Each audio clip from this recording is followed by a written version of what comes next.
Hello বন্ধুরা, কেমন আছো সবাই? আশা করি সবাই ভালো আছো। সকলকে দুপুরের শুভেচ্ছা। আজকে আমার জন্মদিন। আজ আমার জন্মদিন উপলক্ষে আমার বর আমার জন্য এইসব আয়োজন করেছে। রান্নাটা আমিই করেছি, কাটাকুটি বা বাজার করা, জোগাড় করা সব ওই করে দিয়েছে। যাক, আজকে পাতে আছে। ও নিজেই কিন্তু এই থালা সুন্দর করে সাজিয়েছে। ও দেখে আমি সাজাই, সেইভাবেই সাজিয়েছে।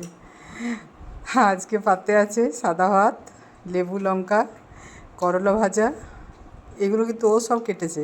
পটল ভাজা, ইলিশ মাছের মাথা দিয়ে পুঁই শাকের চচ্চড়ি, লোটে ঝুরি ভাজা, লোটে মাছ, আর এই চিংড়ি মাছের মালাইকারি বাটিতে, দই ইলিশ করেছি, আর চাটনি, আম। দইটা নেওয়া হয়নি কারণ আমি এঁঠো করিনি, যদি খেতে না পারি। এত খাবারের পরে আর খেতে পারবো কিনা জানি না।